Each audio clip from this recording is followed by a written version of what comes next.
Devil ಚಿತ್ರ ಹೇಗಿದೆ? ಖಂಡಿತ ಒಮ್ಮೆ ನೋಡಬಹುದಾದ ಚಿತ್ರ. ಲೋಕಲ್ ಅವನ್ ಹೀರೋನೇ.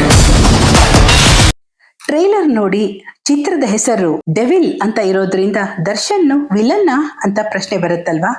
ಆದ್ರೆ ದರ್ಶನ್ ಡೆವಿಲ್ ಆಗಿ ಹಾಗೂ ಹೀರೋ ಆಗಿ ಎರಡೂ ಶೇಡ್ಗಳಲ್ಲಿ ಮಿಂಚಿದ್ದಾರೆ.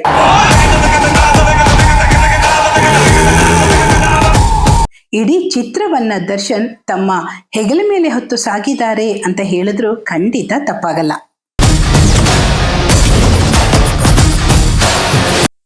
ಇಡೀ ಚಿತ್ರವನ್ನ ದರ್ಶನ್ ಆವರಿಸ್ಕೊಂಡ್ಬಿಟ್ಟಿದ್ದಾರೆ.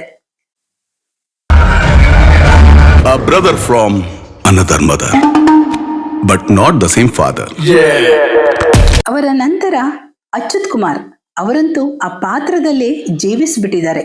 ಅಭಿಮಾನಿಗಳಿಗಾಗಿ ಒಂದಷ್ಟು ಡೈಲಾಗ್ ಹೊಡೆದಿದ್ದಾರೆ ದರ್ಶನ್ ಅವರು.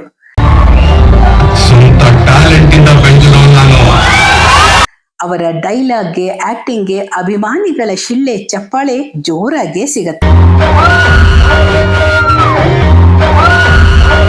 ಫೈಟಿಂಗ್ ಸ್ವಲ್ಪ ಜಾಸ್ತಿ ಇದೆ ಅಂತ ಅನ್ಸಿದ್ರು ಫ್ಯಾಮಿಲಿ ಆಡಿಯನ್ಸ್ ಕೂಡ ನೋಡಬಹುದಾದ ಚಿತ್ರ.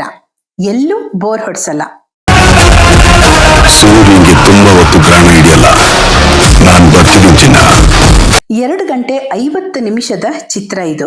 ಕಥೆ ಸ್ವಲ್ಪ ವಿಭಿನ್ನವಾಗಿದೆ. ಚಿತ್ರದ ಕೊನೆಯಲ್ಲಿ ಒಂದು ಟ್ವಿಸ್ಟ್ ಕೂಡ ಇದೆ.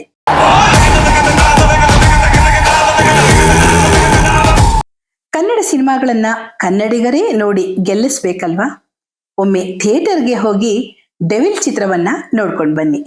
ಚಾಲೆಂಜಿಂಗ್ ಸ್ಟಾರ್ ದರ್ಶನ್ ಖಂಡಿತ ನಿಮ್ಗೆ ನಿರಾಶೆ ಮಾಡಲ್ಲ.